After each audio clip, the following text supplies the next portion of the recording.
Buen día y buenas tardes para quienes se conectan desde otras partes del mundo. Estamos celebrando el Día Internacional de la Educación 2023.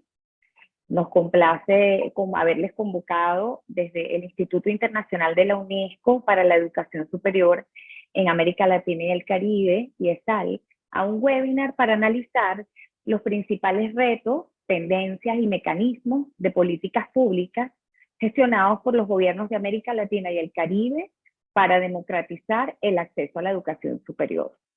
Presentaremos en el marco de esta discusión el documento titulado Avances hacia el ODS 4 en Educación Superior, Desafíos y Respuestas Políticas en América Latina y el Caribe. Nos acompañan hoy los autores del estudio, además de un panel de expertos que ahondará en cómo los sistemas de educación superior de América Latina y el Caribe contribuyen con el objetivo de desarrollo sostenible 4 relativo a la educación. Antes de iniciar con el programa de hoy, invitamos a nuestros invitados a apagar sus micrófonos cuando no estén participando y aprovechamos para informar a quienes nos acompañan que este evento será realizado en español y en inglés y que cuenta con interpretación a lengua internacional de señas. Pueden escoger su preferencia de idioma en el menú inferior. For English interpretation, please select the language of your preference, your language in the menu below. Les recordamos además que este webinar está siendo grabado y que posteriormente se publicará en el canal de YouTube del IESAL. Vamos a dar inicio al programa de hoy con palabras de bienvenida del director de UNESCO IESAL, Francesc Pedró. Tiene la palabra, director. Muchas gracias, Sara. Solo quisiera aprovechar unos breves minutos para enviar 3 mensajes. El primero es un mensaje de felicitación para todos nosotros, para todas las personas que trabajan en el sector de educación en todo el mundo, pero también para las personas que forman parte de la comunidad educativa global, estudiantes, familias, proveedores. En definitiva, pocos años atrás, la UNESCO consiguió que Naciones Unidas declarara el día 24 de enero Día Internacional de la Educación. Y no es baladí que se haya conseguido con tanta enorme facilidad, porque realmente tenemos días internacionales para prácticamente cualquier cosa, desde lo material a lo inmaterial, y habíamos dejado atrás la posibilidad de celebrar precisamente cómo avanzamos en materia de desarrollo educativo en el mundo.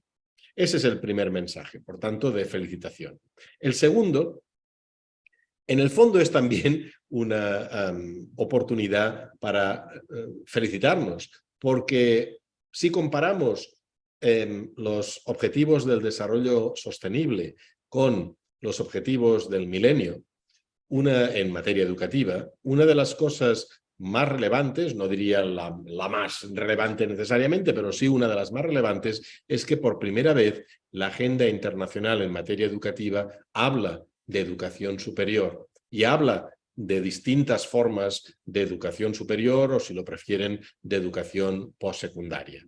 Probablemente no hemos conseguido o no conseguimos en 2015 que hubiera esa granularidad necesaria para conseguir que la agenda internacional en materia de desarrollo educativo esté más trufada, si me permiten la expresión, de indicadores que nos permitan trabajar mejor no solo los aspectos vinculados al acceso o a la equidad del acceso a la educación superior, sino también indicadores de proceso que nos hablarían de la calidad e indicadores de resultado.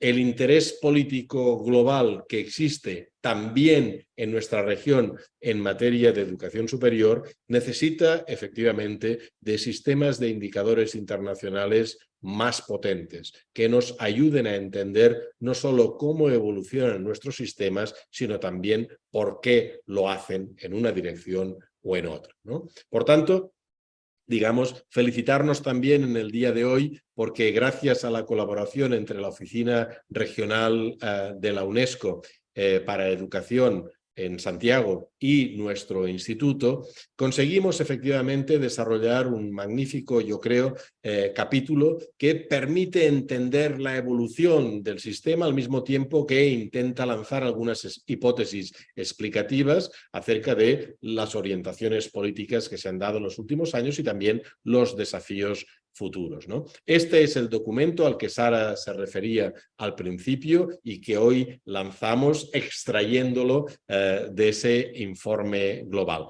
Mi colega Alejandro Vera dará buena cuenta del informe global y mi colega más cercano del instituto, Mauricio Scrivens, les hará una breve presentación acerca de precisamente, digamos, esta evolución, ¿no?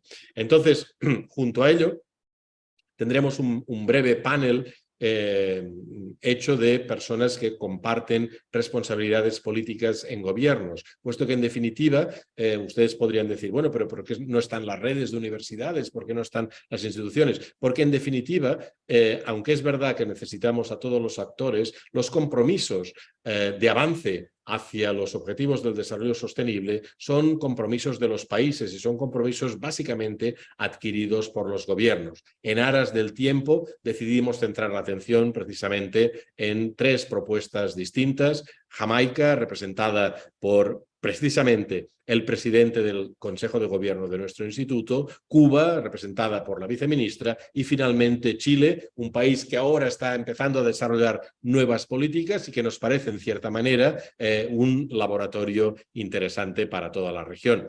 En fin, ese es el segundo mensaje. Hemos conseguido que la educación superior esté en la agenda internacional y que los gobiernos adquieran compromisos, ¿no? Muy en línea precisamente con la Conferencia Regional de Educación Superior de Córdoba de 2018. Y finalmente el tercer mensaje es de enorme agradecimiento a todos los panelistas, a las 2 personas que van a presentar y por supuesto a todos ustedes por compartir con nosotros esta celebración, intentando no solo felicitarnos para mirarnos el ombligo, sino felicitarnos para preguntarnos exactamente cuánto hemos avanzado y cuánto nos queda por hacer hasta el 2030. Nada más, de nuevo, con todo nuestro agradecimiento, le devuelvo la palabra a Sara.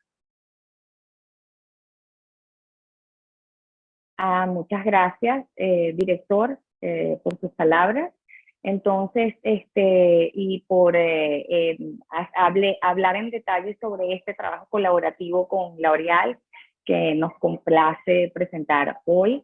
Y para ello vamos a darle la bienvenida a Alejandro Vera, especialista en monitoreo y planificación de educación de la Oficina Regional de Educación de la UNESCO para América Latina y el Caribe, OREALC, UNESCO Santiago, quien hablará sobre el trabajo de la UNESCO relativo al ODS 4.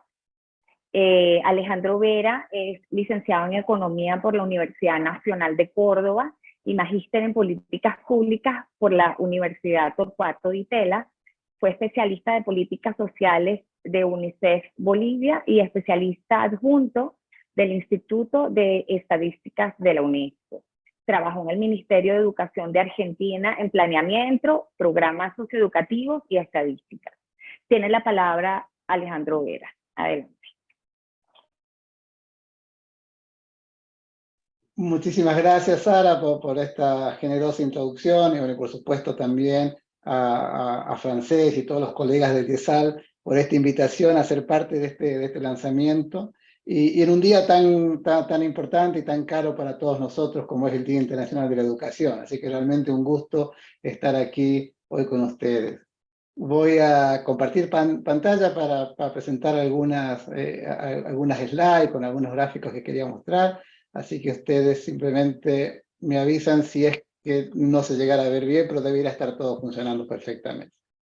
Bueno, como bien decía Francés, la idea de estos minutos era compartir con ustedes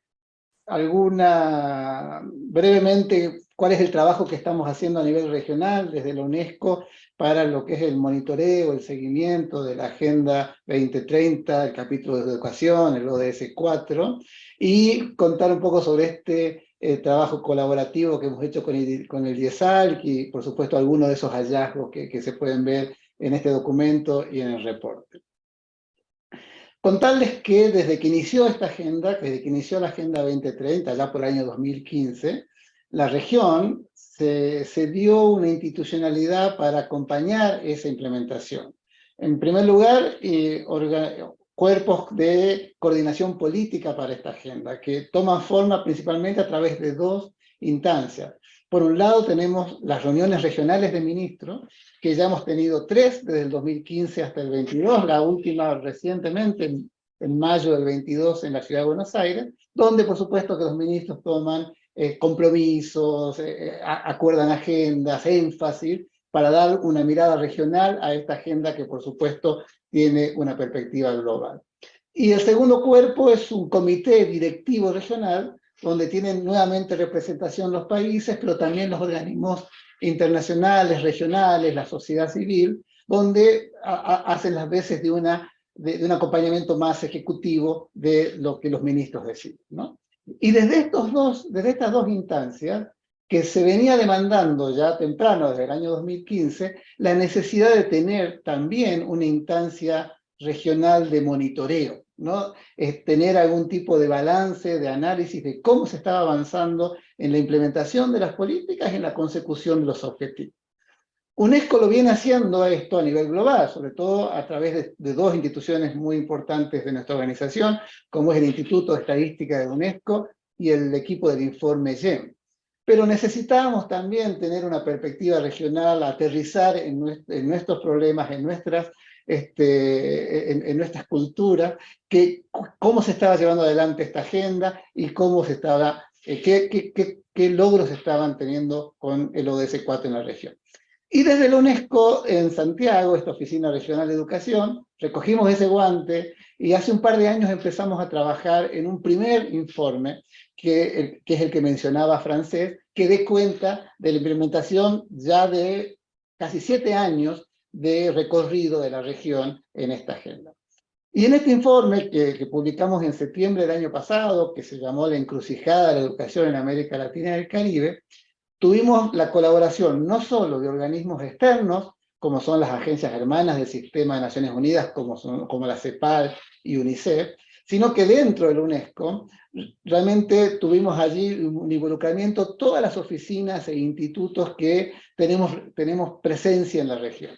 Y allí apareció esta virtuosa colaboración entre UNESCO, Santiago y el IESAL para trabajar juntos en el capítulo de educación superior de este reporte, que luego deriva en este documento que se presenta hoy y que estamos seguros que va a tener una mayor difusión, sobre todo en las redes que están más preocupadas por este nivel educativo dentro de los distintos que hemos analizado en el informe.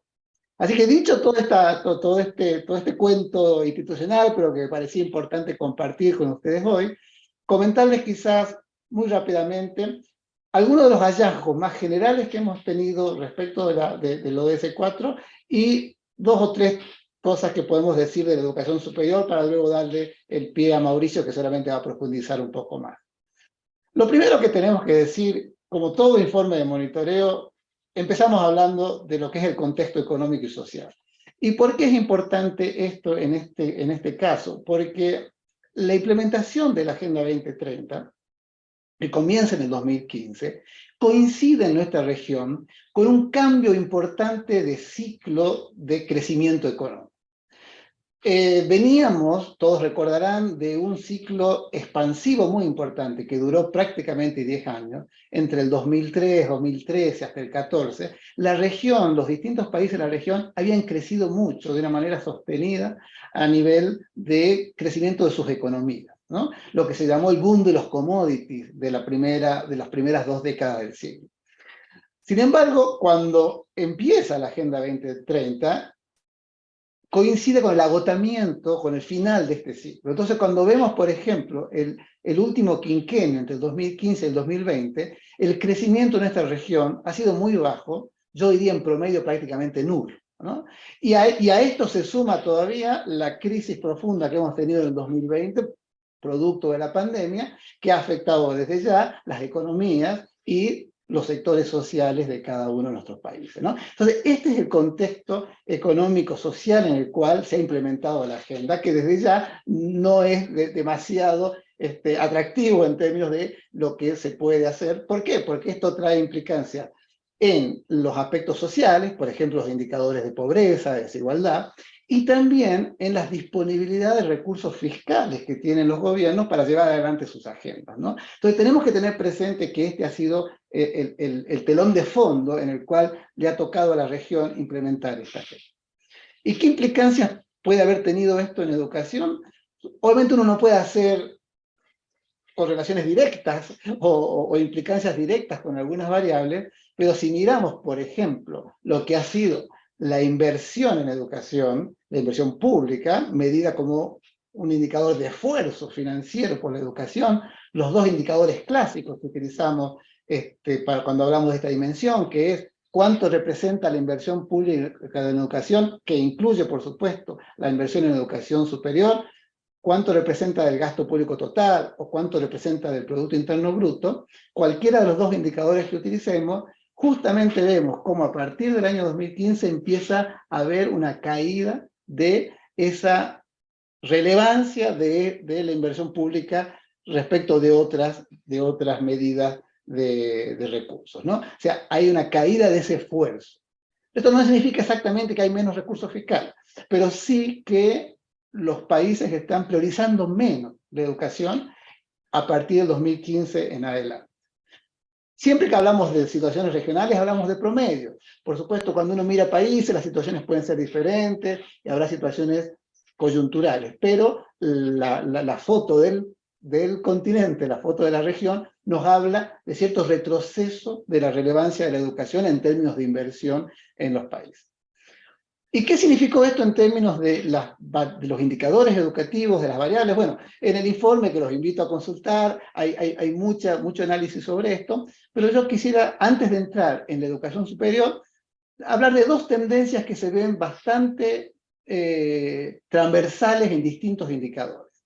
Por ejemplo, cuando hablamos de los clásicos indicadores de acceso, cobertura, finalización, acá les estoy presentando la tasa de finalización de la educación secundaria, un indicador que es muy relevante para la educación superior, porque a medida que este indicador crece, crece la demanda de la educación superior. Vemos que la tendencia que se observa es que el crecimiento se mantiene, es decir, el crecimiento no se ha detenido en los primeros 20 años de este siglo, incluido el último quinquenio que ya tiene la Agenda 2030 como protagonista, pero sí observamos cierta desaceleración, ¿no? Cuando uno mira lo que pasa entre 2015 y 2020, empieza a aparecer ahí como un amesetamiento de ese crecimiento, ¿no? Se ha reducido esa potencia de crecimiento.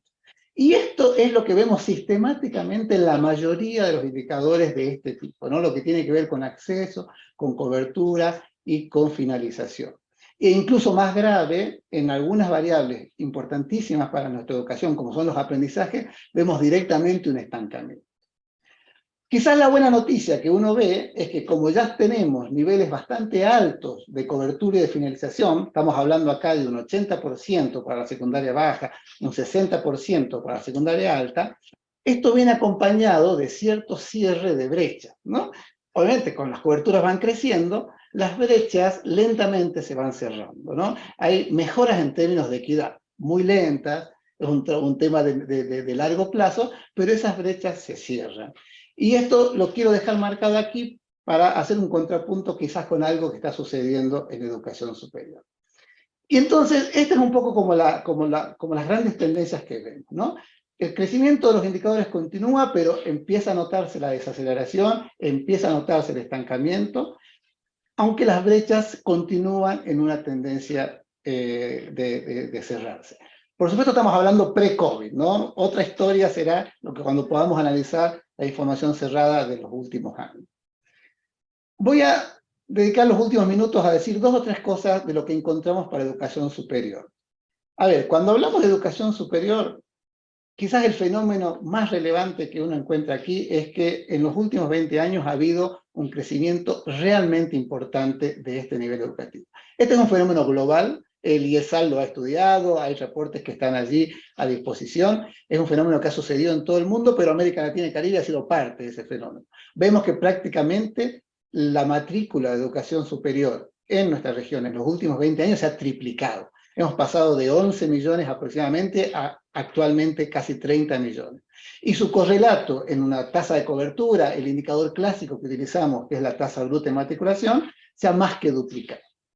A pesar que uno también puede observar aquí un pequeño amesetamiento al final, creo que es mucho más importante el incremento que ha habido en estas 2 décadas que ese fenómeno final que es coincidente con lo que nos pasa con otros indicadores. O sea, este es un fenómeno muy importante, la cantidad de nuevos estudiantes que en las últimas 2 décadas son parte del sistema de educación superior.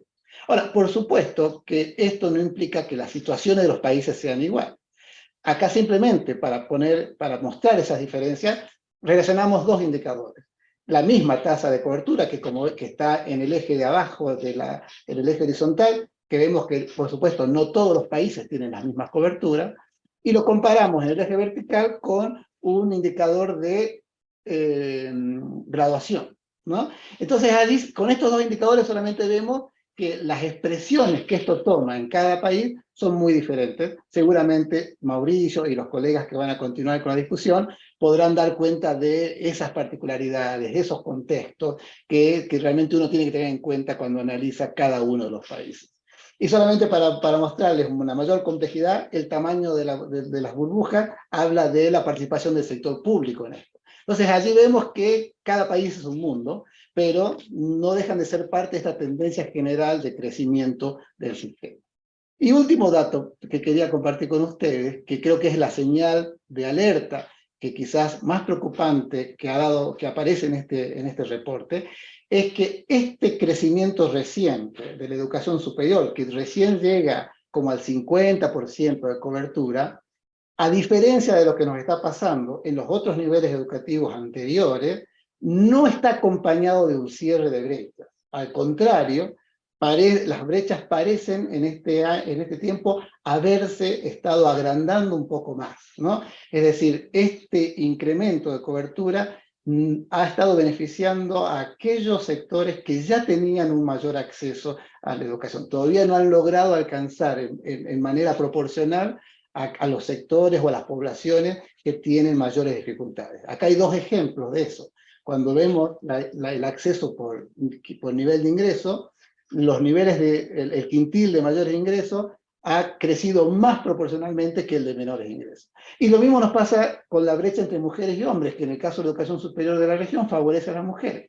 Ha crecido más su participación que la de los hombres, ¿no? Entonces, esta es una señal de alerta. Nuevamente, este es un promedio. Si esto lo vemos por país, si esto lo vemos por rama de estudio, incluso por tipo de oferta, seguramente hay cosas que analizar.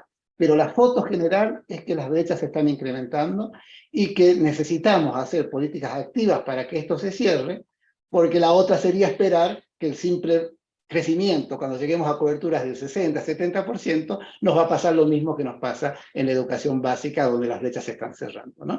Creo que esta es una señal de alerta que tenemos que tener. Entonces, cerrando aquí y dando paso a mis colegas, como resumen, hay un crecimiento muy importante de la educación superior, triplicada en los últimos 20 años. Por supuesto que las situaciones de los países van a ser diferentes, sus institucionalidades, sus políticas, la manera que esto toma forma, y la señal de alerta respecto de que la equidad es todavía una dimensión a trabajar en nuestros sistemas de educación superior. Muchísimas gracias y me quedo, por supuesto, para disfrutar de lo que comenten nuestros colegas. Muchísimas gracias, Alejandro Vera, por su participación, valiosísima participación, que luego van a poder ver en la grabación de YouTube en nuestro canal de UNESCO y ESALC al terminar este webinar. A continuación, entonces, le damos la bienvenida a Mauricio Escrivens, analista político de UNESCO y ESALC, quien hablará sobre el trabajo del instituto, del IESALC, en torno al ODS 4. Scrivens es licenciado en Administración Internacional del Instituto de Tecnología Deggendorf de Alemania y tiene un máster en Salud y Desarrollo Internacional de la Escuela de Economía y Ciencias Políticas de Londres, Reino Unido. Trabajó en el Ministerio de Educación de Perú gestionando proyectos para asegurar la continuidad del servicio universitario durante la emergencia por la COVID-19. Tiene la palabra Mauricio Scrivens. Gracias, Sara, por el pase. Voy a proceder a compartir mi pantalla y como mis colegas bien les comentaron, yo les voy a presentar brevemente los principales hallazgos del reporte que estamos lanzando hoy para justamente celebrar el Día Internacional de la Educación.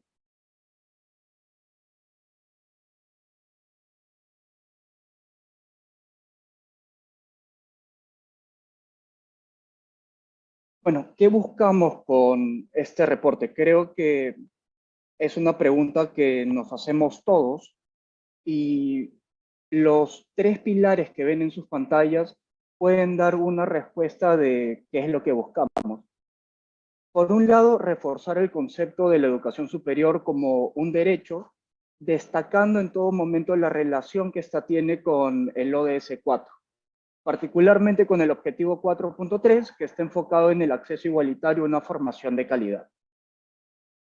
Luego, cuando entramos al corazón del reporte, podemos ver un abanico muy amplio de políticas públicas que han implementado los distintos países de la región justamente para fomentar el derecho a la educación superior, lo cual nos puede dar ciertos indicios o una idea general de qué es lo que hemos hecho en los últimos 20 años, cuáles son los principales avances y cómo ha evolucionado la educación superior en nuestra región. Y finalmente el reporte cierra con una reflexión sobre los retos que aún están pendientes y que muy probablemente vayan a marcar las futuras tendencias de política pública que podamos ver en los próximos años. Ahora, si agrupamos las principales acciones que han implementado los gobiernos de América Latina en las últimas 2 décadas, resaltan 4 bloques o 4 grandes áreas temáticas. Primero, la necesidad de reforzar la rectoría del Estado a través de la creación de estructuras ministeriales especializadas en la educación superior y el aumento sostenido de la inversión pública, como bien mencionó Alejandro hace unos minutos. La educación superior no ha sido ajena a esa tendencia. Por otro lado, el aseguramiento de la calidad ha sido una de las áreas en las que más hemos avanzado gracias a una tendencia de depurar la oferta que no garantizaba estándares académicos mínimos.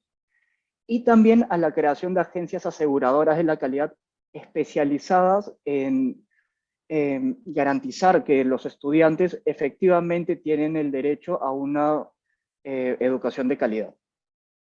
Una tercera tendencia se puede apreciar por el lado de la oferta pública, la cual se ha consolidado con la creación de nuevas instituciones y la diversificación de programas con alternativas, como lo podrían ser la educación superior a distancia, por ejemplo. Y finalmente vemos claros esfuerzos por democratizar el acceso con un fuerte enfoque de equidad. Como bien les comentaba, desde inicios de siglo el fortalecimiento de la rectoría estatal ha sido un punto clave y eso se ve reflejado en el mapa que ven en sus pantallas. La región ya cuenta con 2 países como lo son Cuba y Venezuela, con ministerios exclusivamente para la educación superior. Y además contamos con 9 países entre los cuales destacan Colombia, Chile, Brasil, Argentina, Bolivia, Ecuador, Paraguay, México y el Uruguay, que ya cuentan con organismos especializados, es verdad, con distintos grados de especialización, pero son estructuras especializadas en educación superior dentro de los ministerios de educación con los que cuenta cada país, ¿no? Y finalmente el Perú está en proceso de unirse a esta lista de 9 países, ya que en 2021 aprobó la creación de un viceministerio de educación superior, pero la implementación de este proyecto aún es materia pendiente. Un segundo factor clave para reforzar el papel del Estado ha sido el crecimiento exponencial de la inversión pública en el sector.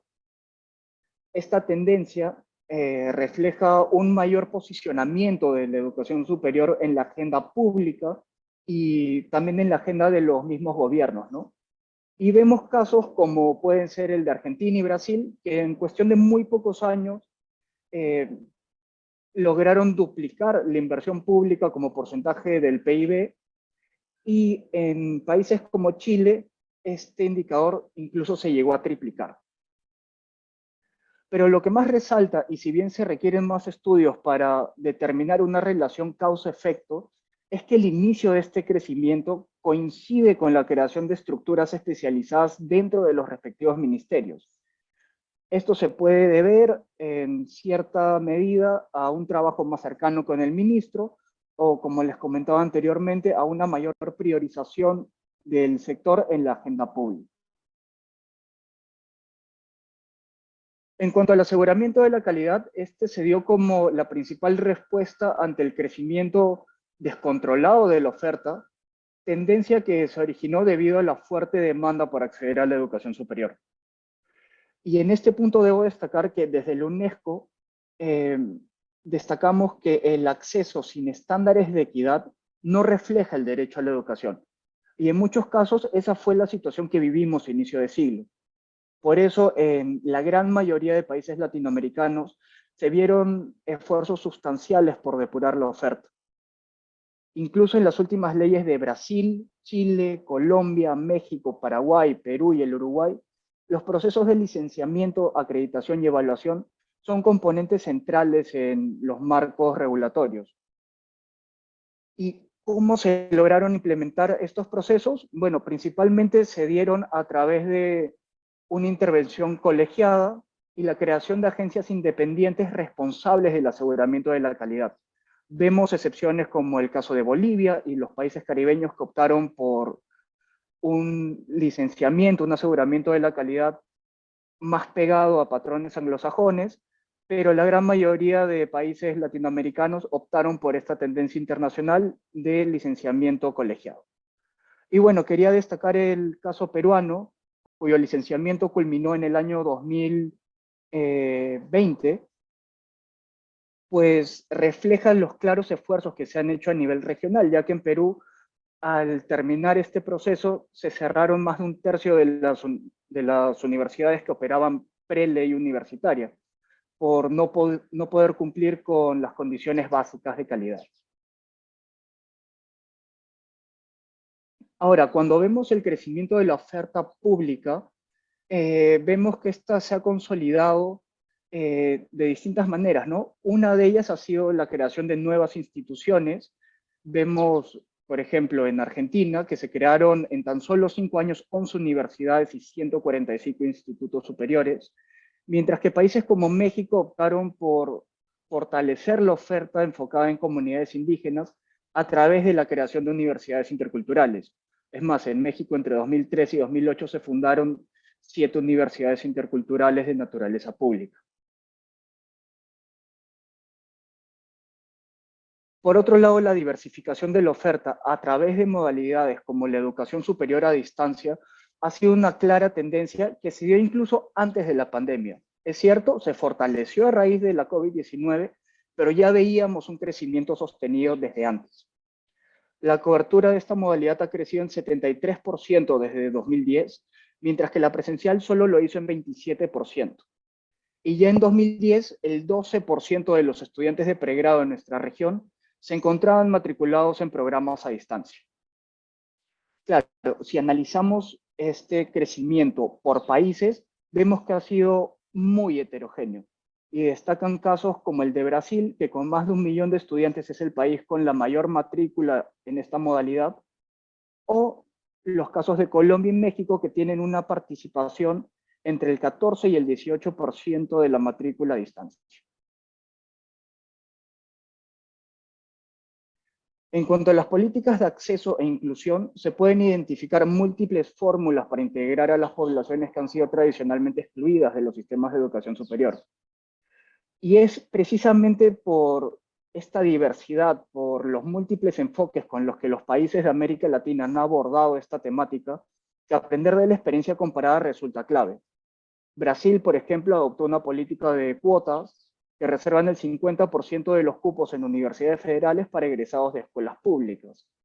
En Chile, el programa PASE ofrece acceso directo a los alumnos más destacados en las escuelas con mayor vulnerabilidad, mientras que el ICETEX colombiano optó por lanzar programas de becas que apoyen el acceso de estudiantes indígenas y afroamericanos. Finalmente, no quería dejar de mencionar que en los últimos años se han dado avances importantes para universalizar el acceso. Vemos que en Ecuador se adoptó una política de gratuidad en 2008 y México aprobó una implementación gradual de la gratuidad en su reforma del 2022. Por otro lado, vemos casos como el de Colombia, que desde el año 2021 impulsa el programa Matrícula Cero, que aún necesita un fuerte impulso fiscal por parte del Estado. Y también vemos en el caso de Chile que el Programa Nacional de Gratuidad, que fue oficializado en 2018, asegura la matrícula del 60% de las familias de menos ingresos. Ahora, con todas estas tendencias que nos marcan la ruta de cómo hemos llegado hoy en día, creo que esta pregunta cae de madura. ¿Qué nos espera en los próximos años?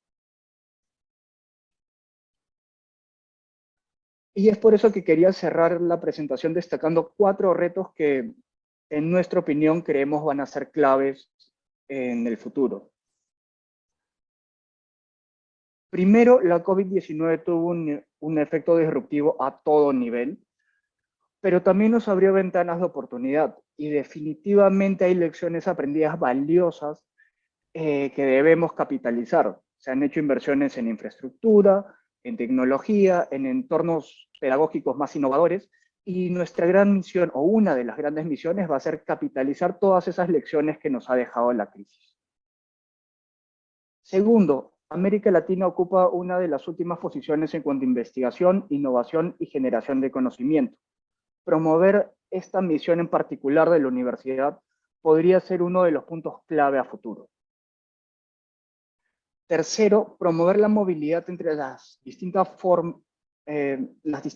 ofertas formativas y sobre todo legitimar la educación técnica es un reto que tenemos desde hace muchos años, sobre todo porque en muchos mercados laborales de nuestra región se requiere un mayor número de técnicos.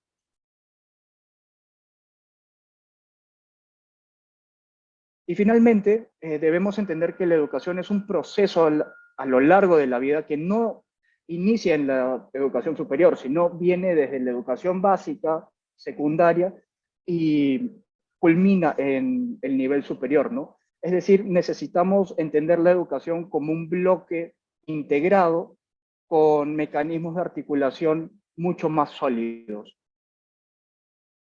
Y bueno, eso sería todo por mi lado. Les agradezco por su atención y los invito a descargar el informe que hemos publicado el día de hoy.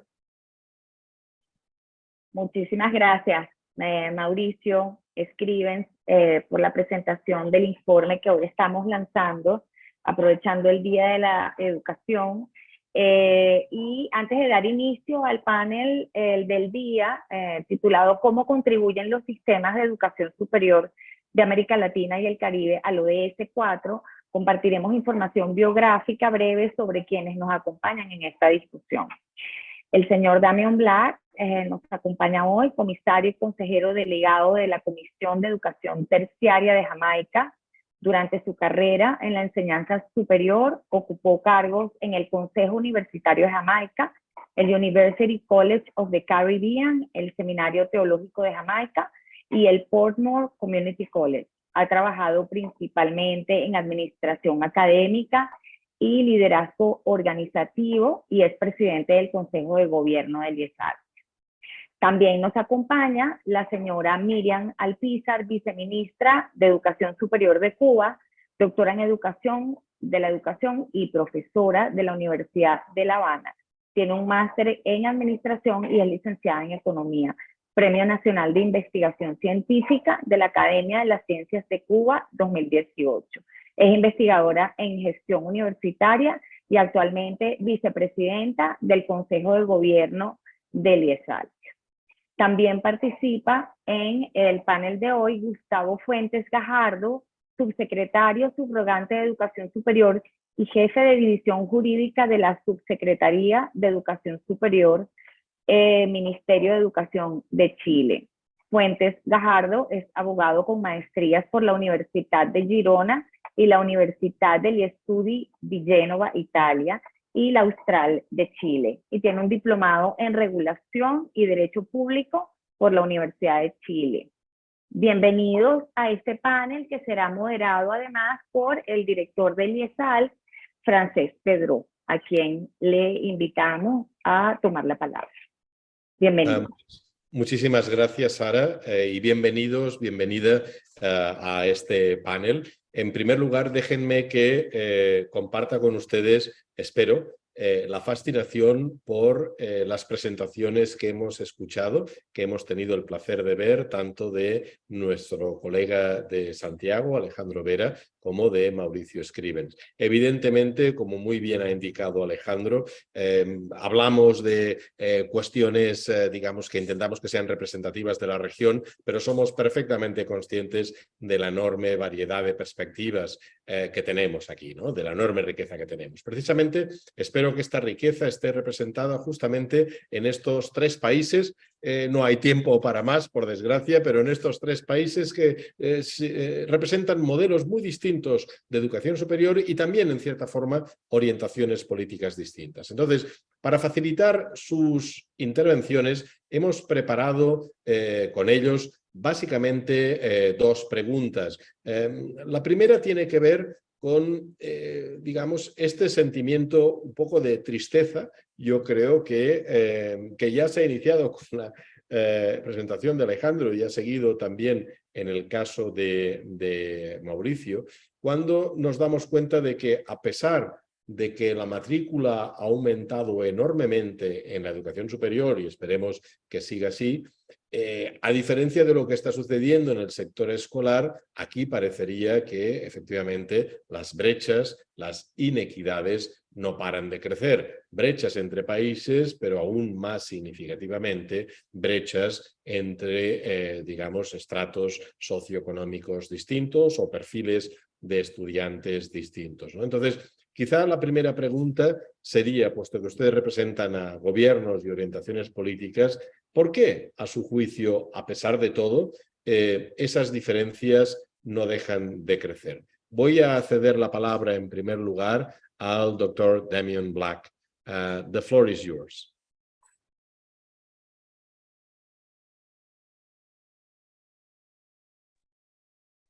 Thank you.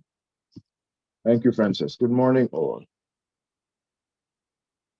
It certainly is a pleasure on my part to be participating in this session, this webinar on International Day of Education, as we focus on the progress, certainly from a Jamaican perspective, on implementation of Sustainable Development Goal number 4. And Francis, I apologize, but I do so smiling for having used the template you provided for the World Higher Education Conference roadmap. I think I want to do so because I signaling the fact of Jamaica's alignment with that general strategy. And so this is something that I want to note for all of us and the participants. So Jamaica, when we ratified, committed to enshrine the Sustainable Development Goals within our National Development Plan, Vision 2030. What we did is that we defined 4 overall national goals, and then we aligned each of the 15 SDGs according to these national goals. And so the SDG 4 is actually related to our national goal number 1, which is Jamaicans are empowered to achieve their fullest potential. And then specifically now, national outcome number 2, which is a world-class education and training system. There are 4 related education sector plan goals: teaching and learning systems, world-class school facilities, attainment of equal and inclusive access, and retention to ensure completion, and then decentralized systems for quality leadership management and resourcing. And essentially, these guide us as we proceed. I wanted us highlight some of the significant social challenges that we face, and a small island development state and the associated issues related to the environment, dependency on, and with respect to the imbalances in economic development. Given our social history, the plantation economy focus on monocrops, significant plantations with monocrop culturing. And so this represents a challenge that hinders economic progress and productivity to this day. High levels of social violence and crime, inequity in the structure of our education system, as was mentioned earlier, impact of COVID-19. And critically, given COVID-19, there's been severe impact at the level of the microeconomies, and still very slow recovery, which is being felt, particularly in our discussion on higher education this morning, in terms of the ability, capacity of individuals to afford the participation in education. And for our higher education sector, pretty much some of the similar features as was mentioned in the earlier presentation. And critically, what I wanted us to highlight is the dated legal and regulatory framework, as well as funding challenges. At Jamaica Tertiary Education Commission, we produce an annual survey, and accordingly, the data that I'm going to share this morning as we speak to the progress with respect to the implementation of SDG 4 comes from that survey. Some sector performance indicators, and we can see some increases in the 24 plus population that holds a tertiary level certificate or higher education level certificate to about 24% of the respective population group, 2% increase in admission to 82%, 6% increase of tertiary enrollment year on year between 2020 and 2019, 1% increase in the gross enrollment ratio from 33 to 34%. And so we just want to note these features, that there are some positive performance indicators. With respect to our gross enrollment ratio, we are presently at 38%. And essentially, this is moving over 20 years from 19%. So pretty much a doubling, a good performance in terms of where we are coming from. But when we compare ourselves with other regions, and then generally in Latin America and the Caribbean, for example, which is at 52%, you can see that there's some progress to be made. And so these graphs just highlight some of what I just indicated there in terms of net enrollment and gross enrollment. So the trends are positive, and we do look forward to the continuing development. When we look at gender distribution, which is one of the critical elements of very often we hear and we see reports that the issue has to do with the affirmation of female and trying to facilitate greater participation. For us in Jamaica, the issue is flipped. 31% of the cohort enrolled in participating in tertiary education is male and 69% female. And so this is something that we note. When we look against the specific elements now of the SDG, we look at 4.3, the whole matter of the participation rate of youth and adults in tertiary education, as I mentioned, 34%. When we consider the issue of youth and adults with important and critical skills, and by the type of skill with a focus on ICT programs, for example, at present, about 4,000 youth graduate from ICT programs annually, and this is critical. The government has decided that this is an area that will see significant levels of public investment. And so with respect to the issue of the performance against this aspect of the SDG 4, then we can see some positives. The gender parity index, 2.27, again reflecting improved, if I might say so, participation rates by males. But then as it is, we can see that between 2013 and where we are now, we're actually slightly behind where we were in 2013. So further work to be done. The extent to which knowledge and skills needed to promote sustainable development are mainstreamed into curricula. There are 4 areas that we look at.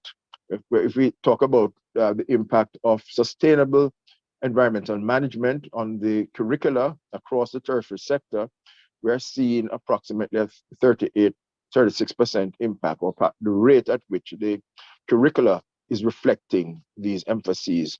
For gender equality, 27%, for cultural diversity, 27%, and then we note that an emphasis on nonviolence and peace, significantly below where we would like to be, featuring a paltry 9%. And so this is an area for us to invest some more resources as we seek to ensure that the curricula reflect the emphases of Sustainable Development Goal 4.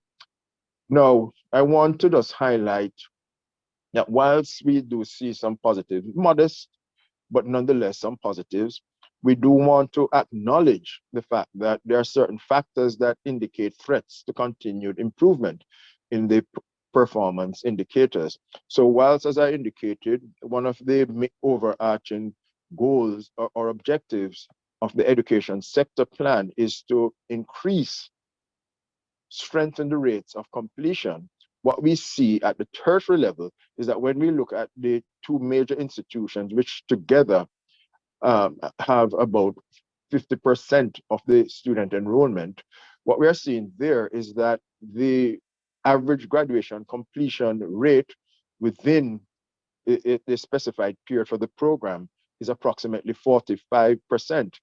At the University of the West Indies, the Mona campus, students who were admitted in the first year and returned for the second year decreased by 5 percentage points between 2019 and 2021. And so we see some of the impact of COVID-19 there, but this, though, is a trend that we have been seeing in the data. In terms of individuals who take 6 years, so we use a factor of 1.5 to define completion, so 1.5 times the specified program length. At Mona, again, University of the West Indies, 70% in 2019, in 2021, 55%. When we look at the 6-year, again, the same 1.5 as a factor on a 4-year degree program, national tertiary graduation rate, we are at 26%. Now, our Vision 2030 plan indicates that the target of being at a level of the top 10 OECD countries by 2030. Based on current patterns of graduation, however, in that group, they are at 41%.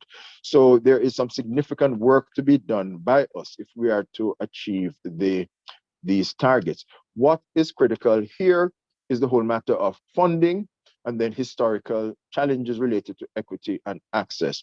And so we took note of some of the report elements earlier in this webinar, the increased or expanded investment within the public sector. For Jamaica, we are challenged. So approximately 20% of the overall budget invested in education generally goes to the tertiary education sector, but there are significant demands for this funding, and particularly funding support to students, as I said, to overcome some of the historic challenges related to equity and access. And so one of the things here that we note critically is that there is a significant emphasis on loans to students to be able to provide tuition support. And whilst it is, but there are other types of support provided to students through the government, through private means, work study assistance, scholarships, grants related to involvement in social work, community service, etc. But significantly, when we look at the data, 61% of persons are reliant on loans to be able to facilitate their education.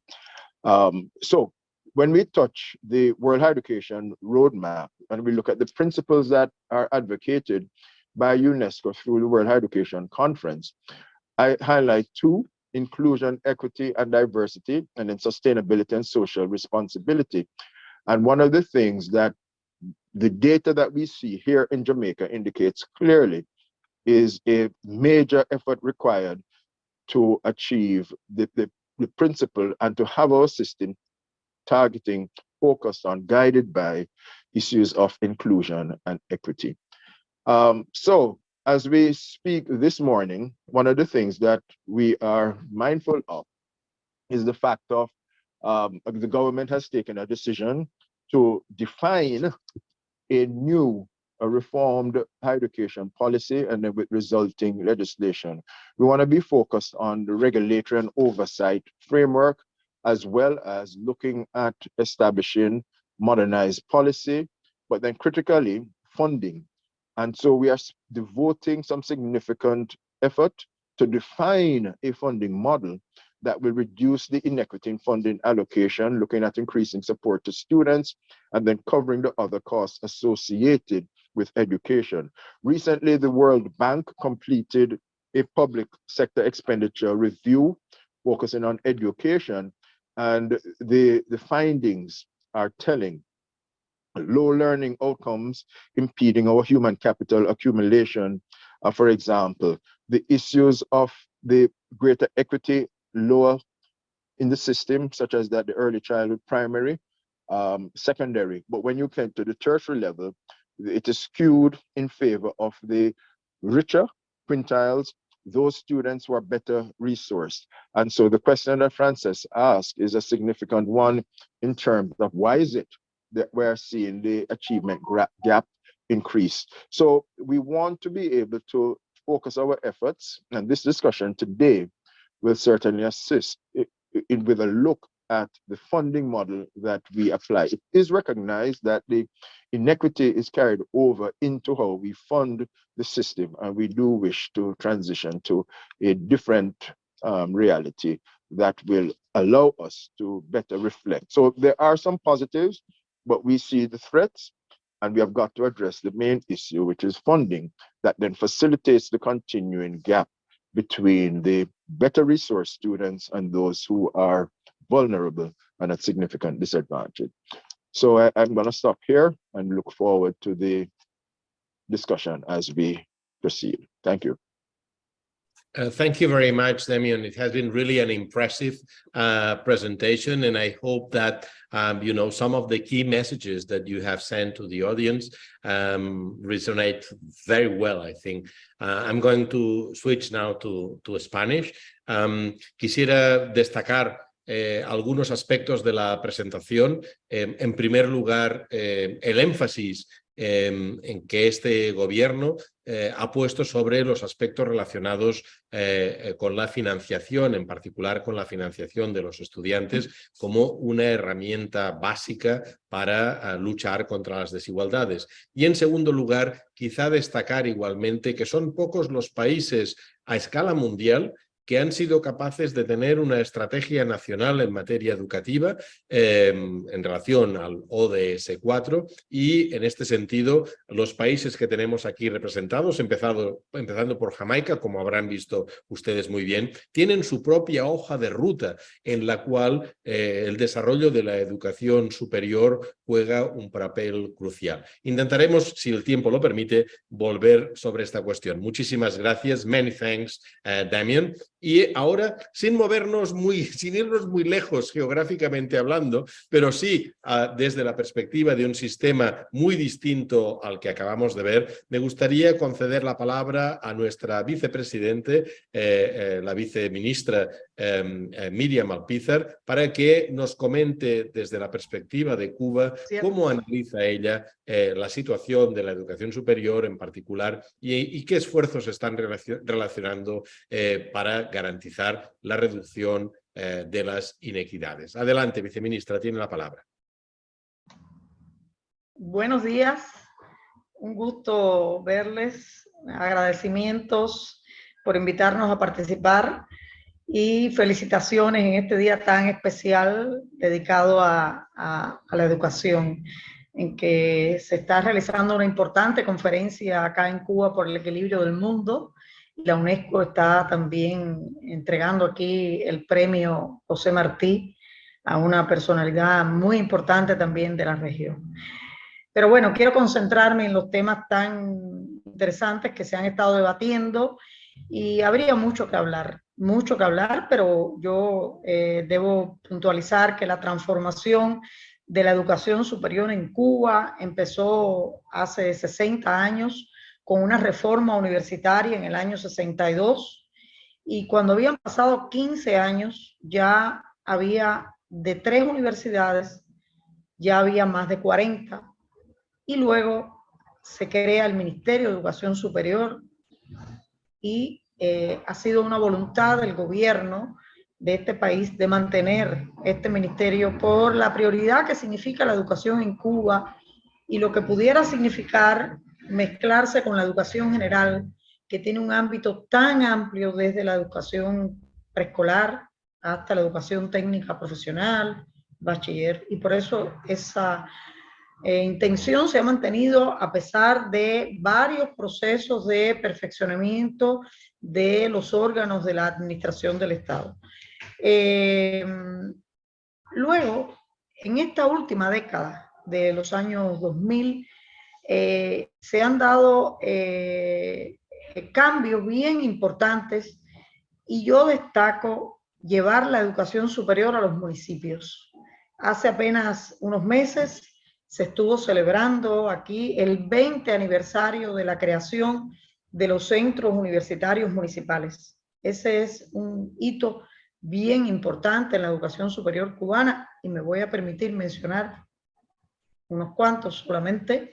Uno de ellos es la educación superior hasta los municipios. Eso nos permitió llevar la tasa de escolaridad en el año 2007 a 68%. Luego, situaciones económicas fundamentalmente han provocado que esa tasa se redujera abruptamente por una necesaria reducción de las matrículas por asuntos económicos, pero que se ha estado ya recuperando en los últimos años, y se debe a nuevas modalidades de estudio, educación a distancia. Hay en Cuba más de 110 carreras universitarias, pero ya hay más de 80 programas de ciclo corto. Se ha estado perfeccionando en todo este periodo las carreras a 4 años, y sobre todo el tema calidad llevó a que hace 30 años se creó la Junta de Acreditación Nacional, o sea, una agencia independiente conformada por los mejores expertos y académicos de las propias universidades, para transitar a un proceso de acreditación de la calidad en respaldo a transformaciones de políticas en el país. Yo creo que es muy importante también que en el año 2019 se aprobó una nueva constitución de la República, y la calidad de la educación, la gratuidad y su condición de bien público social está respaldado en la Constitución de la República, en los lineamientos de la política económica y social del país y en el Plan Nacional de Desarrollo. O sea que ese es un elemento bien importante, que en medio de la COVID, que nos ha dejado muchas situaciones, pero mucho aprendizaje, la universidad ha jugado un papel muy importante en el sistema de gestión de gobierno basado en ciencia, tecnología e innovación. Ese es otro mensaje que quiero dar. Había hablado del mensaje de la universidad hasta los municipios, ahora hablo del sistema de gestión de gobierno basado en ciencia, tecnología e innovación. O sea, hay una intención de que cada problema de la sociedad, sea social, sea de ciencias naturales o exactas, sea médico o de alimentación, pues tome en cuenta, considere los principales investigadores de las universidades, porque hay un modelo de universidad de investigación, un modelo de universidad que forma con unos planes y programas de estudio a partir de vincular a los estudiantes de los primeros años a los grupos de investigación. Entonces, por eso pudimos participar en la elaboración de las vacunas. Nuestra Universidad de La Habana forma parte de la de las patentes, de la creación de nuestra vacuna soberana. Pero bueno, así en los temas energéticos, en los temas agropecuarios, o sea, hay un movimiento de macro programas en ramas de la ciencia que tiene el empleo de expertos, de investigadores, de profesores, y eso ha sido muy importante en todo este periodo. O sea, el sistema de posgrado que también tiene más de 30 años, la Comisión de Grados Científicos, ir creando capacidades en las universidades para formar doctores y por poder aspirar a indicadores de calidad que permitan ocupar posiciones en los rankings mundiales. No voy a entrar en esa particularidad, pero hay universidades nuestras, sobre todo las más antiguas, la Universidad de La Habana, la Universidad Central de las Villas, la Universidad de Oriente, la Universidad de Ciencias Pedagógicas Enrique José Barona, la Universidad Tecnológica de La Habana, que se han ido posicionando de manera favorable en los rankings mundiales, en los rankings regionales, y eso se debe a un empeño fuerte en términos de calidad, de formación doctoral, de investigación, de publicaciones y de pertinencia. O sea, ese trabajo de formación de nuevos programas de carreras se debe a la pertinencia, a las reales demandas de la sociedad. Hay un tercer mensaje que creo que me parece muy importante, que es el perfeccionamiento de los planes y programas de estudio. Nosotros utilizamos planes y programas de estudio comunes en todas las universidades en 1%, lo que llamamos el tronco común de cada ciencia, construido por comisiones de expertos que se denominan consejos de carrera, que perfeccionan los planes y programas de estudio de las carreras, dígase civil, derecho, economía, la que sea, y luego la universidad, en amparo de la autonomía, tiene hasta un 30% de poder incorporarle a esos planes y programas de estudio materias optativas, electivas, que tengan que ver con el desarrollo en su territorio. No es lo mismo una universidad enclavada en la zona minera de Moa a una universidad enclavada en Matanzas, donde hay un polo turístico importante. O una universidad enclavada en el polo de Mayabeque, donde hay un polo agropecuario importante. Quiere decir que cada carrera tiene un componente de necesidad, de demanda en el territorio. Ese es un mensaje también importante que viene acompañado a algo que yo creo que ha sido una estrategia genial desde hace 60 años, que ha sido los centros de investigación. O sea, nuestras universidades tienen más de 100 centros de investigación, muchos de ellos tienen más de 30 o 40 años y tienen resultados en bienes, productos de la ciencia, servicios de alta prestancia en términos internacionales y regionales, y eso por supuesto ha aportado también a la calidad de la educación superior. Yo creo que esos son los temas principales. Hay algo, y por último cierro con este elemento en este primer ciclo, que nosotros llegamos a tener más de 70 instituciones de educación superior, y un proceso que se llevó a cabo justamente en la última década fue un proceso de integración de universidades. O sea, en las provincias del país, que todas tienen universidades, se integraron universidades medianas y pequeñas en grandes universidades. Eso ha favorecido la multidisciplinariedad, la interdisciplinariedad y también el uso de la infraestructura, de los recursos humanos, y por eso bajamos a 50 instituciones. No es que ninguna se haya cerrado, es que se fortalecieron, y solo algunas más nuevas en los últimos 20 años. La Universidad de Ciencias Informáticas, la Universidad de Artemisa, pero todas las demás tienen más de 30, 40 años acá en el país. En términos generales, esos son mis primeros comentarios, y esperaré la segunda ronda para lo que se me haya quedado, para hablar de cuestiones muy actuales post-COVID. Gracias. Muchísimas gracias, viceministra. De verdad que ha sido fascinante también su su charla. Yo quisiera rescatar algunos elementos que me parecen cruciales en el contexto de esta conversación. La primera, la referencia a llevar la educación superior a los municipios, con lo que esto supone de una apuesta decidida por la territorialización. Y me parece que es un elemento crucial cuando precisamente estamos conversando acerca de la equidad, ¿no? Me ha parecido también igualmente muy importante ver hasta qué punto puede ser difícil conseguir un equilibrio entre justamente esta tendencia hacia la territorialización o municipalización, al mismo tiempo con lo que podríamos llamar ese necesario proceso de consolidación o, si lo prefiere, un poco de garantía de que los recursos evitan duplicidades, y usted se ha referido en particular a ese proceso de integración y de consolidación de universidades, que creo que es también un intento de encontrar un equilibrio, ¿no? Es decir, recuperar lo que de bueno haya en la municipalización junto con la necesaria apuesta por una ciencia que necesita cada vez más, usted se ha referido a ella, centros de investigación potentes, ¿no? Muchísimas gracias por esta intervención. Y ahora vamos con Chile, un país cuyo gobierno, por decirlo así, está todavía recuperando una agenda heredada y al mismo tiempo lanzando nuevas políticas públicas de educación superior. Me gustaría cederle la palabra, Gustavo, para que nos cuente cuál es su perspectiva desde el gobierno. Adelante. Frances, muchas gracias. Saludos a todas y a todas.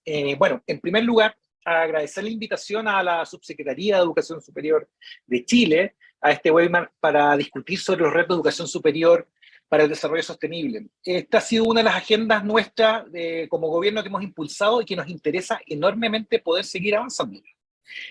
Quisiera hacer llegar también un saludo afectuoso de la Subsecretaria de Educación Superior, la académica Verónica Figueroa Huencho, quien me pidió que la representara en esta instancia y que le transmitiera el compromiso que tenemos como gobierno de avanzar hacia la calidad de la educación superior desde una visión integral y con la colaboración internacional y organismos con un amplio trabajo en la temática como lo es UNESCO.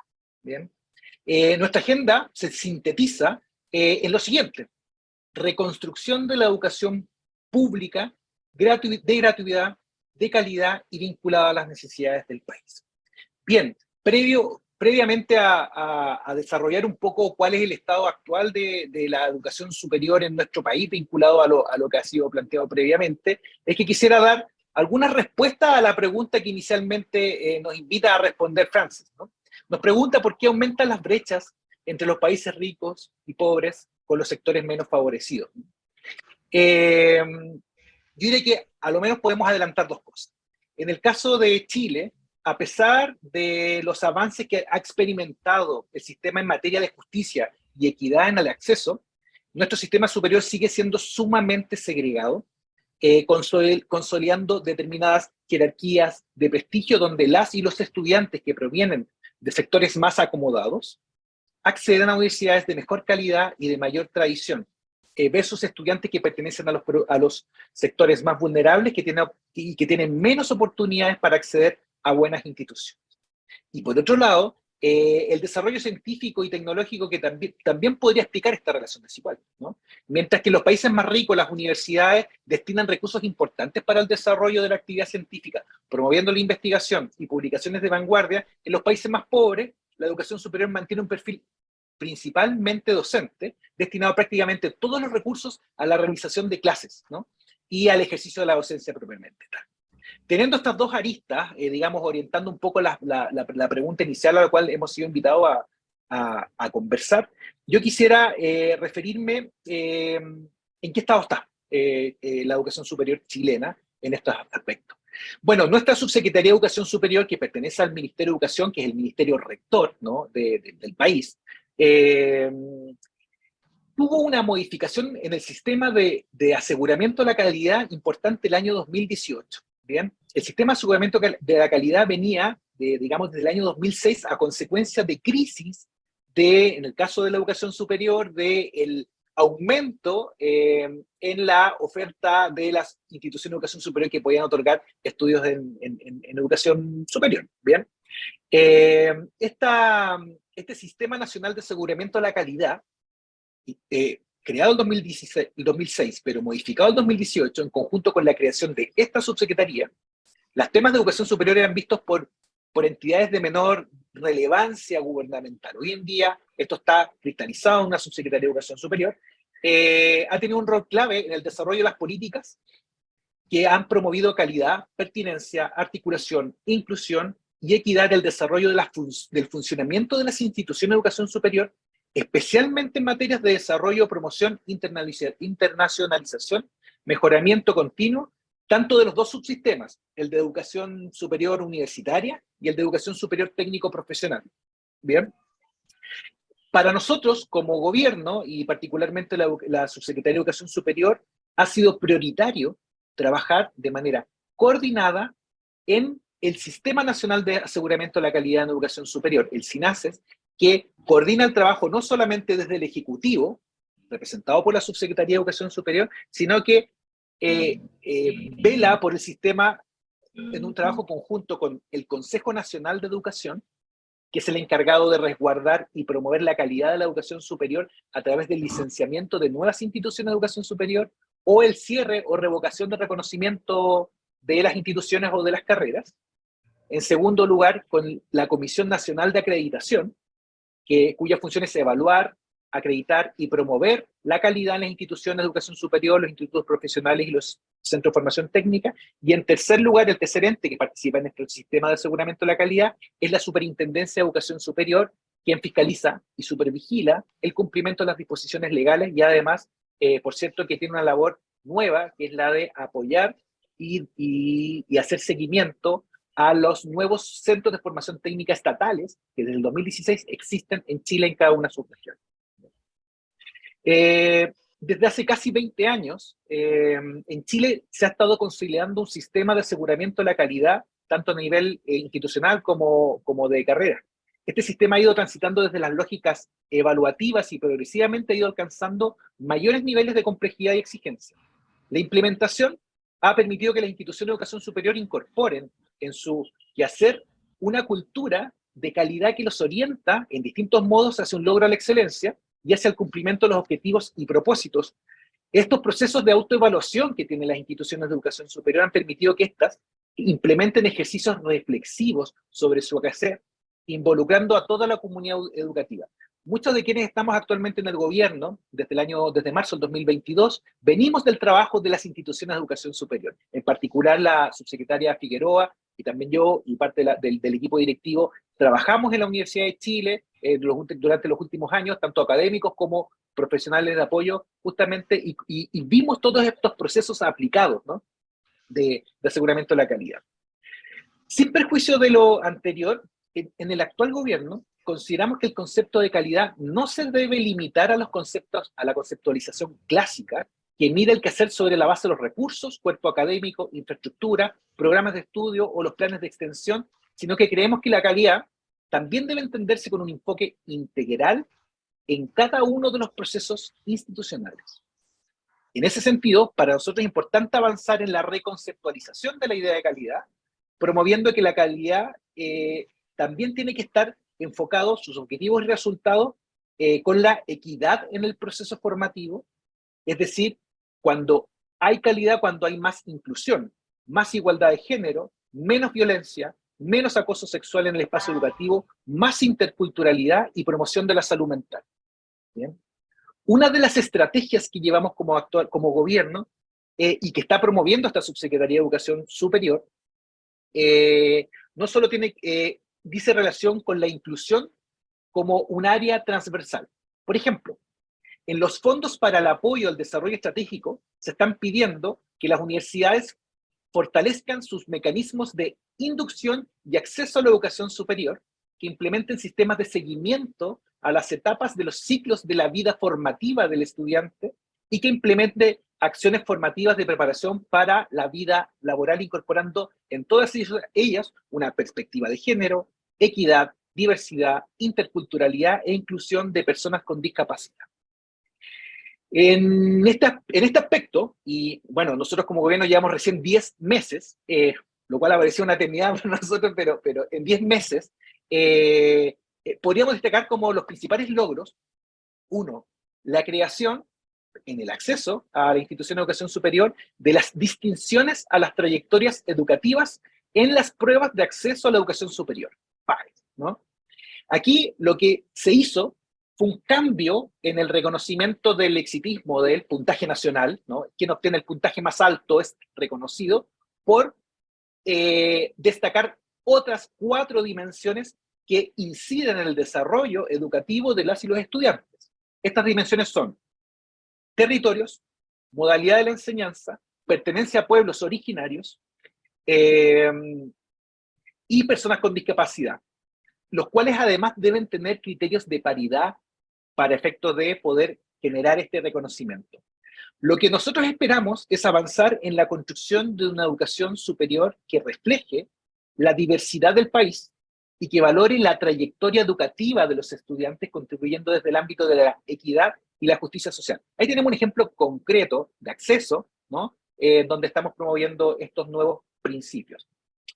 También hemos aprobado, entre otras cosas, un proyecto de ley que protege y resguarda a estudiantes de educación superior en situación de embarazo, maternidad, paternidad o cuidado personal de un menor o de una persona dependiente.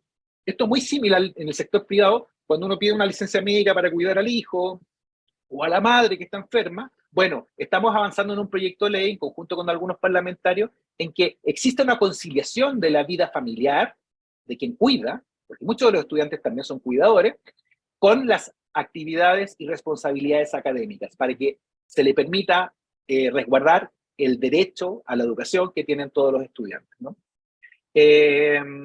Por otro lado, esta subsecretaría ha liderado una política de innovación y transferencia tecnológica y el desarrollo territorial sostenible para la educación técnico-profesional.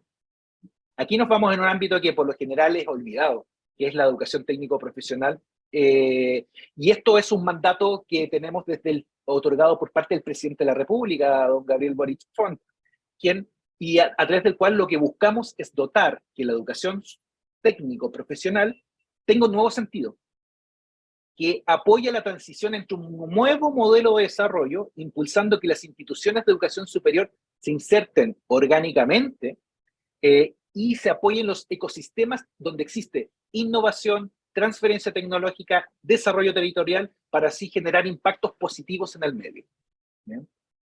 A pesar de que durante este tiempo hemos podido realizar avances para mejorar las condiciones de la calidad integral de las instituciones, aún nos quedan muchos desafíos, ¿no?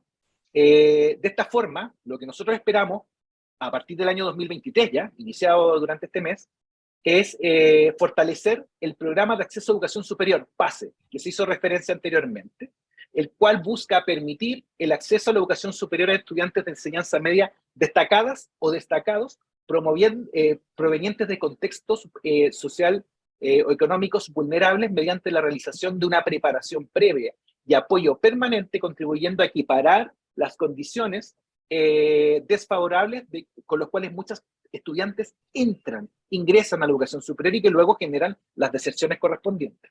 ¿Bien? Para finalizar, 2 puntos, y que ya habían sido anunciados inicialmente. La salud mental también es una temática que ha sido priorizada por el presidente de la República y que es de especial interés de nuestra subsecretaría, para lo cual comenzamos el año, durante el mes de enero, con el diseño de un plan de acción de salud mental en educación superior para el cuidado de la salud mental de las y los estudiantes, orientando al conjunto de las instituciones de educación superior que conforman el sistema, y hemos ido avanzando en la coordinación intersectorial durante este año, y de hecho vamos a levantar el primer diagnóstico que no existe, parece increíble, pero no existe, respecto a salud mental y del sistema.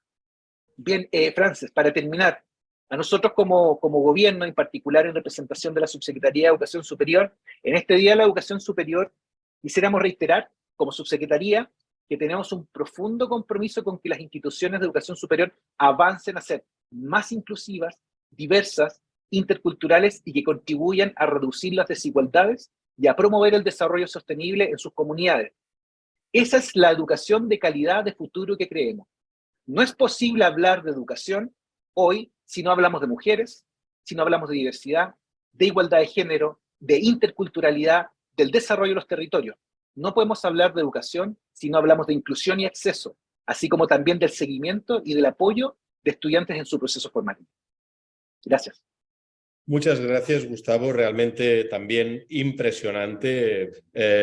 La verdad es que creo que usted ha puesto muy bien el énfasis en que calidad, por una parte, y equidad, inclusión, el reconocimiento de la diversidad, por otra, no son sino las dos caras de una misma moneda. Y ha descrito muy bien los esfuerzos que su gobierno en los 10 meses que lleva en ejercicio ha venido desarrollando justamente en materias como las que ya se han mencionado en el informe, ¿no? Desde el PACE hasta todo lo que serían elementos muy innovadores como la protección a los estudiantes que están en situaciones difíciles o que necesitan una conciliación y, por supuesto, todo lo relacionado con la atención diferencial o diferenciada, que es en el fondo el reconocimiento de la diversidad, como usted muy bien ha explicado, y de las características específicas de determinados colectivos. Usted ha mencionado cuestiones muy candentes hoy, como por ejemplo la lucha contra la violencia o el acoso sexual, que realmente es, por desgracia, una lacra muy importante de nuestras sociedades. Y finalmente también, del mismo modo que lo ha hecho Jamaica, ha puesto también el énfasis en la creciente importancia que la educación técnico-profesional, en fin, estoy seguro que Cuba también podría añadir su perspectiva sobre esta cuestión, ¿verdad? Pero ha puesto también énfasis sobre el papel que esa oferta formativa puede tener. Bueno, entonces, si me permiten, panelistas, tengo una buena y una mala noticia. La mala noticia es que tenemos que ir poniendo cierre porque se va acercando el final, aunque yo he encontrado estas intervenciones apasionantes y ojalá tuviéramos más países y más tiempo, ¿verdad? Y, digamos, la buena noticia es que hemos empezado este panel que no teníamos, esta fase, ¿verdad?, del webinar. No alcanzábamos a los 300 participantes y ahora ya lo hemos superado, ¿no? Cuando en realidad lo que acostumbra pasar es que con el tiempo van disminuyendo el número de participantes y eso creo que se debe mucho al interés de sus presentaciones y de sus contribuciones, ¿no? Si me permiten, quisiera darles, por desgracia, el último minuto de gloria para que quizá, si les parece bien, comenten con ustedes en ese minuto de gloria, literalmente, porque el tiempo se nos va, ese minuto, ¿cuál les parecería que es, desde su posición en el gobierno, el desafío más importante que tienen que afrontar con vistas a 2030? Yo les hablo de la perspectiva que ustedes tienen, como están ustedes tres en el gobierno, ¿no? ¿Cuál les parecería que es el desafío en materia de educación superior y de ODS 4 que más prioritariamente deberían enfrentar en su caso? En algunos casos es una cuestión que ha salido, pero les pido por favor una prioridad para poder identificar una prioridad con país. Si les parece, vamos a empezar con el mismo orden y voy a ceder en primer lugar la palabra a Damian Black de Jamaica. Damian, the floor is yours. Just 1 minute. Yeah. Thank you, Francesca. Thank you, colleagues. And I've enjoyed the presentations and the information. Good learning. So thank you. For Jamaica, I would have to emphasize the issues related to completion. How can we enhance student success? And essentially, a number of factors there. I've already spoken to some funding, but there's also lack of acculturation. There is no tradition within many families of successfully completing secondary education as well as moving on to higher education. And so the student success and completion, that would be critical. How do we facilitate arising over this great historical hump and gap? And so I appreciate what has been said by our Cuban sister concerning the experience there and as well what Chile is moving on to. So thank you. Thank you very much, Damian. Very clear, right to the point. Ahora voy a ceder la palabra a la viceministra Miriam Alpizar para que nos hable del principal desafío desde la perspectiva cubana. Cuesta trabajo, cuesta trabajo, pero hay un desafío principal que es vincular a la universidad la comunidad universitaria, sus profesores y estudiantes, porque se requiere formación de capacidades en los profesores y en los estudiantes a la transformación de la sociedad, a ese trabajo con las áreas vulnerables y a lograr el desarrollo que requieren nuestros países en integración latinoamericana y caribeña. Está sesionando ahora la cumbre de la CELAC. La educación superior tiene que tener un espacio importante de integración con todas nuestras asociaciones de rectores, de instituciones, y yo creo que ahí está el principal desafío, que la universidad tenga el papel que corresponde en la misión de transformación de la sociedad, con toda su comunidad universitaria y todas las capacidades creadas y por crear en el futuro de la educación superior con nuestra hoja de ruta. Muchísimas gracias, viceministra. Gracias por esta referencia a la vinculación. Y en último lugar, por favor, Gustavo, la perspectiva de Chile. Adelante, por favor. Yo diría trabajar en la creación de vínculos intersectoriales que promuevan políticas que contribuyan a la valoración de las trayectorias educativas en todos los niveles, ¿no? Ello se fortalecerá, estimamos, a través de la coordinación de las instituciones de educación superior que promuevan un sistema que considere calidad integral como un eje principal del desarrollo del proyecto educativo y, por cierto, del proyecto nacional y latinoamericano. Claro, muchísimas gracias. En fin, yo creo que como muchos de los participantes hubiera deseado tener todo el día por delante, pero creo que hay una lección muy importante para el Instituto y para la UNESCO, y es que debemos dar más espacio para que los países, hoy hablábamos de gobiernos, otro día serán redes de universidades, puedan documentar también sus avances, porque creo que hay mucho de positivo que podemos compartir, y aunque es verdad que la agenda es desafiante, estamos logrando mucho, ¿no? Y hay que celebrarlo, a pesar de que, como digo, la tarea es inmensa.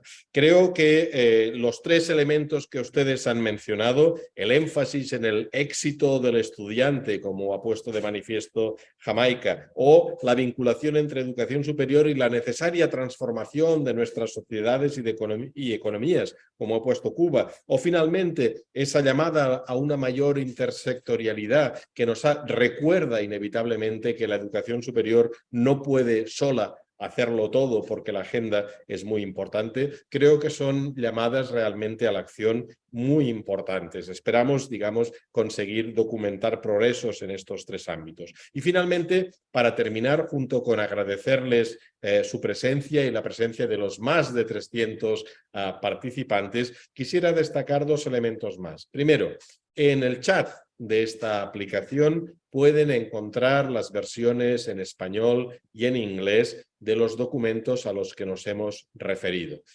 Ante cualquier duda, por favor, no dejen de visitar la web del Instituto o de la UNESCO, donde podrán descargar igualmente estos documentos. Y, en último lugar, destacar igualmente que, a consecuencia de lo que fue la tercera Conferencia Mundial de Educación Superior en Barcelona el año pasado, la UNESCO ha puesto a consideración de todo el mundo, universalmente, una hoja de ruta para la transformación de la educación superior.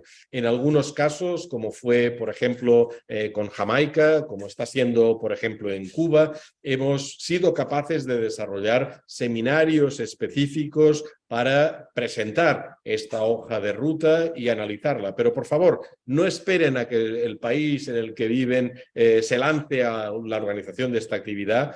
Por favor, visiten nuestra web y hagan sus aportaciones. Necesitamos que esta hoja de ruta tenga muy presente las especificidades de nuestra región de América Latina y el Caribe, y al mismo tiempo que se enriquezca con las aportaciones que desde la región podemos hacer a una perspectiva cada vez más global. No olviden que también desde la educación superior, más todavía desde la educación, en un día como hoy, debemos recordarnos que estamos todos y todas al servicio de la paz. Y eso se consigue en buena medida gracias a la cooperación internacional. Por tanto, muchísimas gracias a todos ustedes y le cedo la palabra a mi colega Sara para que proceda con el cierre. Adelante, Sara. Muchísimas gracias, director. Gracias a nuestros oradores, a los panelistas, a las más de 300 personas que nos acompañaron en esta celebración del Día de la Educación 2023. Están cordialmente invitados a visitar la página web www.esalcunesco.org, donde encontrarán un enlace a la grabación del evento, al documento presentado hoy, algunos llamados a la acción, como el que mencionó el director de la hoja de ruta de la educación superior de la UNESCO, también una encuesta sobre violencia contra las mujeres en los centros de enseñanza superior en América Latina y el Caribe, que cierra el 31 de este mes. Así que les invitamos a entrar y a buscar información sobre esta llamada a la acción. También esta tarde los invitamos a acompañarnos a una transmisión online del evento Transformando la Educación, Diálogo Juvenil sobre Aprendizaje Innovador, que será transmitido desde la sede de las Naciones Unidas en Nueva York. Y los detalles del evento también están disponibles en nuestra página web. Así que, bueno, que tengan un feliz día, que continúen las discusiones y los debates en torno a la educación, y será hasta esta tarde y hasta nuestros futuros eventos. Muchísimas gracias por acompañar.